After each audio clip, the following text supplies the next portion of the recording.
August 1st, 1944. Supreme Headquarters Allied Expeditionary Force, Versailles, France. General Dwight D.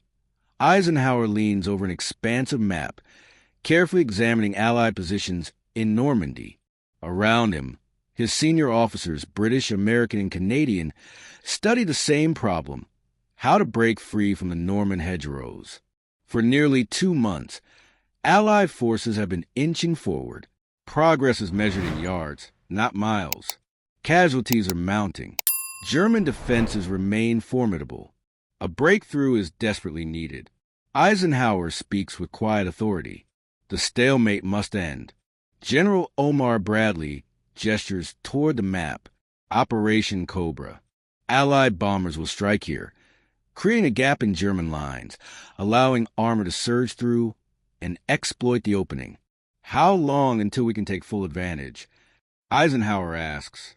Bradley estimates, if we're fortunate, a week to cover 50 miles. Eisenhower nods. It's slow, but at least it's movement. A British liaison officer enters abruptly. Sir, urgent message from Third Army. Eisenhower looks up. Patton's army has just been activated, tasked with pushing through the gap created by First Army. What's Patton requesting? Eisenhower asks, weary. The officer hands him the note. Eisenhower reads it once. Then again, his expression shifts from focused to incredulous. He can't be serious, someone murmurs. Eisenhower reads aloud. Third Army advancing south toward Brittany. Will secure a peninsula within 4 days, then pivot east toward Paris. Request permission to advance as far as fuel allows. Bradley blinks. For days? Brittany. That's over 100 miles through contested territory. I know the distance, Eisenhower replies softly. That's impossible. No army can move that fast. Logistics alone.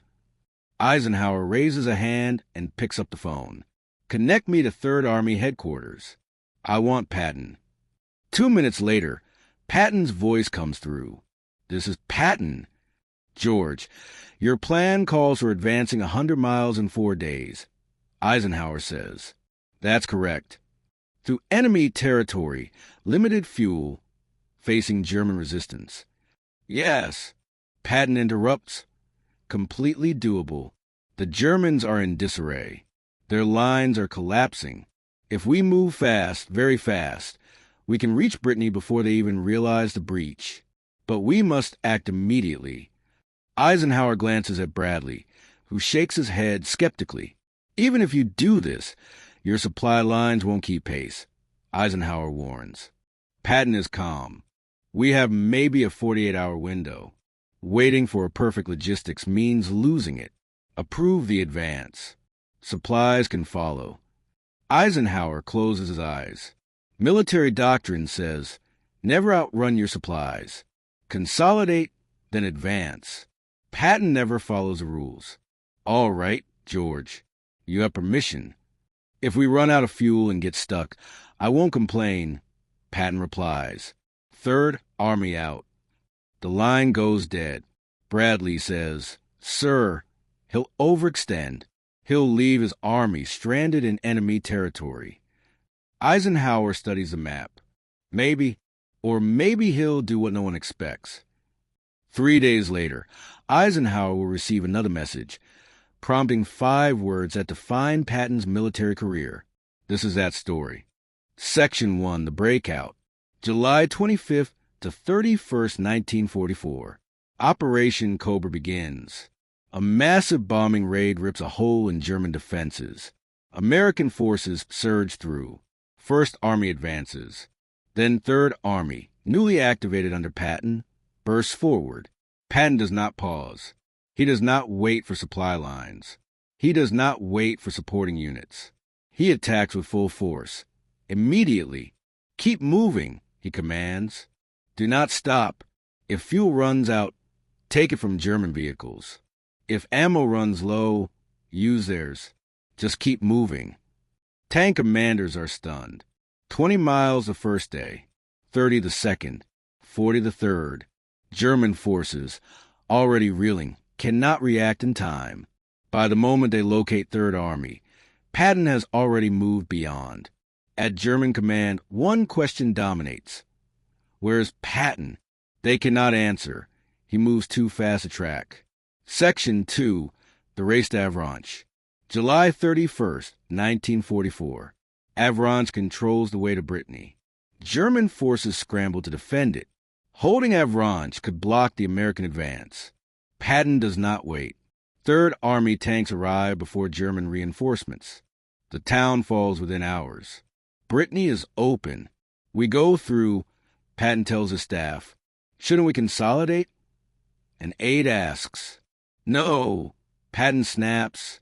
Consolidating gives the Germans time to organize. We advance while they're disoriented. 4th Armored Division storms Brittany. 6th Armored Division follows. Infantry divisions pour through the gap.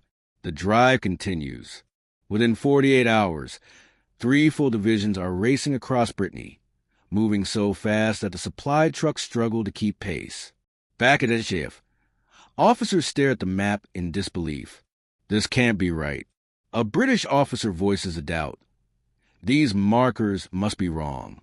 Third Army can't possibly be this far forward already. The intelligence officer shakes his head. I verified it 3 times. Patton is exactly where the map shows, and he's still moving. Section 3, the fuel crisis. August 3rd, 1944. Third Army Headquarters. Patton's quartermaster enters, concern etched on his face. "Sir, we have a problem." "What is it?" "Fuel." Patton asks. "Yes, we're running out. The supply trucks can't keep up with the advance. At current rates, we'll be out in 36 hours.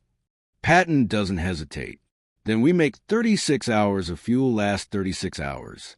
After that, we capture German depots and use their fuel. "Sir, that's creative logistics." The quartermaster begins. Patton cuts him off. "The Germans have fuel. We'll take it from them. In the meantime, reduce allocations to non-combat vehicles. Every gallon goes to tanks and fighting units. Everything else walks." "But, sir, headquarters staff can't walk." "Then they can damn well learn." Patton snaps. "This army keeps moving, even if I have to drive the tanks myself." He issues orders. Captured German vehicles will transport supplies. Fuel will be salvaged from destroyed German equipment. Non-essential vehicles are abandoned. Improvisation becomes logistics. It shouldn't work, but it does. Section 4, the message. August 4th, 1944. SHAF Headquarters. An urgent dispatch arrives from 3rd Army. 4th Armored Division has secured Rennes. 6th Armored Division approaching Brest. Infantry controlling all major roads in eastern Brittany. Request further orders. An officer marks the positions on the map. Eisenhower approaches, coffee in hand. He glances, then freezes. "When was this message sent?" 10 minutes ago, sir."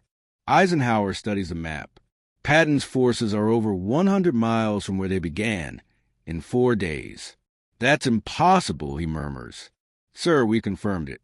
Third Army is exactly where they report," the officer replies. Eisenhower sets down his cup, leans over the map, tracing the route. Good God, he's already there. Bradley shakes his head. "We expected this to take at least 2 weeks. He did it in 4. How? How did he move that fast?" Eisenhower asks. No one has an answer. Later, Eisenhower sends a message to Patton. "Congratulations on reaching objectives ahead of schedule. Remarkable achievement. However, you are critically low on fuel. Recommend consolidating positions until supply lines catch up." Patton's reply comes within the hour. Acknowledge fuel shortage. German positions at Loria and Street Nazir still unoccupied. Intend to secure before reinforcements arrive. Fuel will be managed later. Eisenhower reads it and laughs. A tired, incredulous laugh. He's out of fuel, and Patton wants to keep attacking. Should we order him to stop? Bradley asks. Eisenhower considers. By all rules, Patton should halt, consolidate, and wait for supplies. But he is moving faster than anyone imagined. No, Eisenhower finally says, let him keep going, but ensure every available fuel truck goes to Third Army. Whatever he needs, he gets first priority. Section 5, the German reaction, August 5, 1944. German 7th Army Headquarters. General Paul Hauser stares at the intelligence reports, alarm growing. Patton's Third Army has advanced over 100 miles in 4 days, he mutters. Yes, sir, comes the reply. That's impossible. No army moves that fast. The intelligence must be wrong. We confirmed it from multiple sources, insists the officer. American forces are in Rennes, approaching Brest, controlling Brittany. It's Patton. Hauser sinks into his chair. If Patton is in Brittany, the entire western flank is exposed. He could pivot east and be behind our lines within days. What are your orders? Hauser has no good options. He lacks the forces to defend everywhere. Patton is moving too quickly. Fall back, he decides. Establish defensive positions further east. We can't stop Patton. We can only try to contain him. It is an unspoken admission.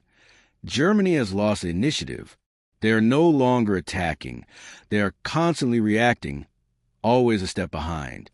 Section 6, the pivot. August 6 to 10th, 1944. Having secured most of Brittany, Patton does the unexpected. Instead of pressing west to capture ports, he pivots his entire army 90 degrees, from west to east, and begins driving toward Paris. Sir, his staff protests, we haven't secured Brest or Lorient. Those are major ports. Ports don't matter if we win the war. Patton snaps. Paris matters. Germany matters. We go east. In under 48 hours, Third Army, all 4 corps divisions, over 200,000 men, changes direction and surges east. Logistically, it should be chaos. Traffic jams, supply failures, confusion. But Patton's staff makes it work through determination and improvisation. By August 10th, Third Army is racing toward Le Mans, the Seine River, and the German border. How far can we go? Patton asks his logistics officer. We're beyond sustainable supply range, sir. The officer replies. I didn't ask if it's sustainable. I asked how far we can go. The officer hesitates. If we strip non-essential units, capture German supplies, and keep all fuel trucks running continuously, maybe to the German border. Maybe. That's where we're going, Patton says. August 12, 1944. SHAF headquarters. Eisenhower faces a command crisis. Patton's Third Army is advancing so rapidly that it risks outpacing the entire Allied strategy. He's almost uncontrollable, Bradley reports. If he pushes on, he'll be 75 miles ahead of everyone else. His flanks will be exposed. What's Patton's position? Eisenhower asks. A good offense is better than a perfect defense, Bradley replies. He wants to keep moving. On the phone, British Field Marshal Bernard Montgomery fumes. This is madness. Patton is ignoring every principle of organized warfare. One German counterattack, and Third Army could be isolated and destroyed. Montgomery has a point. Bradley admits Patton is taking enormous risks. Eisenhower studies the map. Patton's advance is shown as a series of arrows pointing east, racing faster than updates can keep up. George, Eisenhower says into the phone, you're 60 miles ahead of schedule. You're outrunning your supplies and exposed on both flanks. Every rule of war says you should halt, consolidate, and wait for the rest of the army. I know, sir, Patton replies. Then why shouldn't I order you to stop? Because the Germans are broken, sir, shattered. If we give them time to recover, they'll rebuild defenses, and every mile will be contested. But if we push while they're in chaos, we can reach Germany sooner and potentially end this war months earlier. At what cost? Eisenhower challenges. Risk is part of war, sir. The question is whether we accept tactical risk for strategic gain. Eisenhower closes his eyes. Patton is right. The opportunity exists, but the danger is real. George, I'm not ordering you to stop, but I'm not giving unlimited freedom either. Advance as far as fuel allows. The moment you can't hold your position, you halt. Understood, sir. After hanging up, Bradley asks, "Did you just give Patton permission to go as far as he wants?" "No," Eisenhower says. "I gave him permission to advance until he runs out of fuel, which by logistics should be in about 3 days. Then we'll see if he can pull off another miracle." Section 8, the Seine Crossing. August 19, 1944. Third Army reaches the Seine weeks ahead of schedule. German forces scramble to defend the far bank, but Patton gives them no time. Engineers improvise crossings. Tanks forge shallow points. Infantry uses captured German boats. Within 36 hours, major elements of Third Army are across the Seine. "Impossible," a German commander mutters. Patton can't already be across. We confirmed he was 50 miles away yesterday. He stares in disbelief. In 1 day, Patton has covered 50 miles. At SHAF, Eisenhower receives confirmation. He calls his staff together. "Gentlemen, Third Army has crossed the Seine on August 19th. Our original timeline projected this for mid-September. Patton is 4 weeks ahead of schedule." Silence fills the room. Eisenhower repeats, "That means we are 4 weeks closer to ending this war. Thousands of lives saved, cities spared, months of suffering avoided." He traces the arrows representing Third Army, now pointing toward Germany. "I didn't think it was possible," he admits, "but George proved me wrong." Section 9, Running on Fumes. August 25, 1944. Third Army grinds to a halt, not because of German resistance, but because fuel has run out. Tanks stop, entire divisions stall. "Sir, we're completely out of fuel," reports Patton's quartermaster.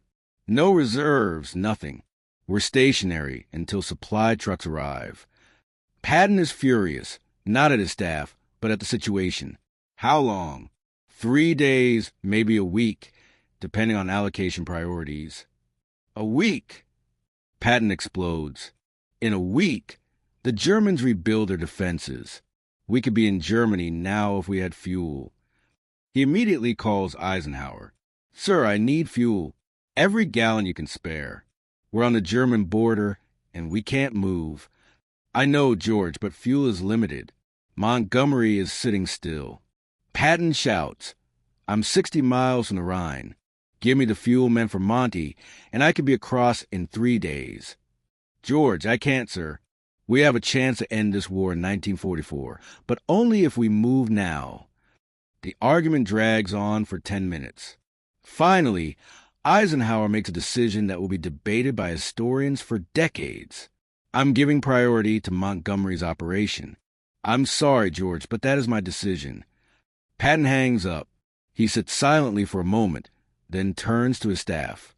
"Scrounge every gallon of fuel you can find. Captured German supplies, abandoned vehicles, anything.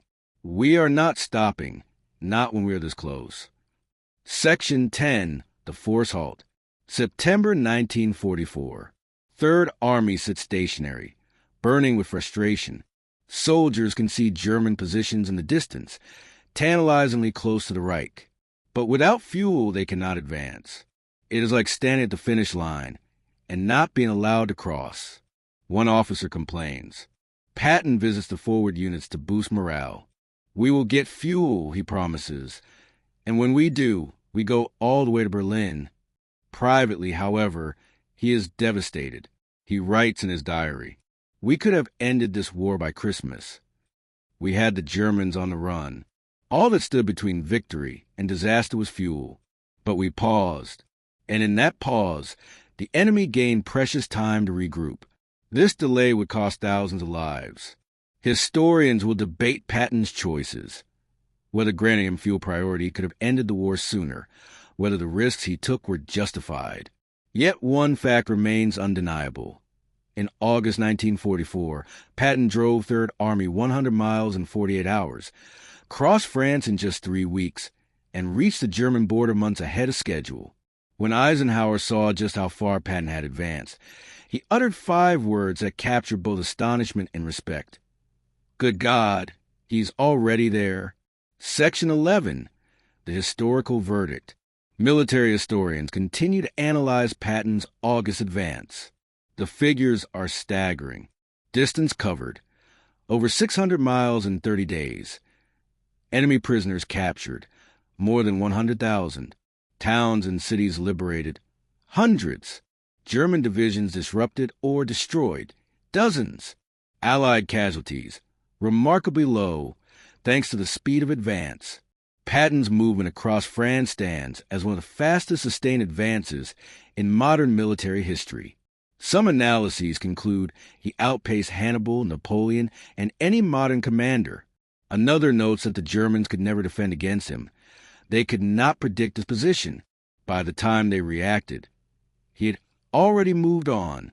A historian observes, Patton understood a fundamental truth. In mobile warfare, speed is its own shield. A slow army invites counterattack. A fast army strikes behind enemy lines before the enemy can respond. German generals interviewed after the war confirmed this. Patton was their nightmare. Field Marshal Gerd von Rundstedt admitted, "We could manage Montgomery.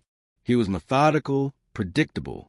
But Patton, he appeared where he shouldn't, moved faster than possible, attacked when we expected defense. Fighting him was like fighting a ghost." Closing, August 4th, 1944. Eisenhower stands over a map, staring at positions that should not exist. Good God, he murmurs. He's already there. 5 words that encapsulate Patton's career. A general always ahead of schedule, ahead of expectation, ahead of what anyone thought possible. The man who drove 100 miles in 48 hours, who crossed France in 3 weeks, who reached the German border, while other armies were still locked in Normandy. How did he do it? People asked then. People ask now. The answer is complex. Aggressive leadership, brilliant tactics, improvised logistics, audacity, and a willingness to take risks that made conventional commanders uneasy. But perhaps the simplest explanation is this. Patton refused to accept that impossible meant impossible. When told the advance couldn't be done that fast, he did it anyway. When supply lines couldn't support such a pace, he found a way. When told to slow down and consolidate, he sped up instead. Good God, he's already there was not just surprise. It was admiration, frustration, and disbelief. It was Eisenhower realizing that Patton had accomplished something no planner thought feasible, and had done it so fast that even his own commander struggled to keep up. In August 1944, while other armies measured progress in miles per day, Patton measured it in miles per hour. He proved that in war, speed isn't just an advantage. Sometimes it is everything. Good God, he's already there. 5 words that define George Patton. The general always where he shouldn't be, doing what no one thought possible, faster than anyone imagined,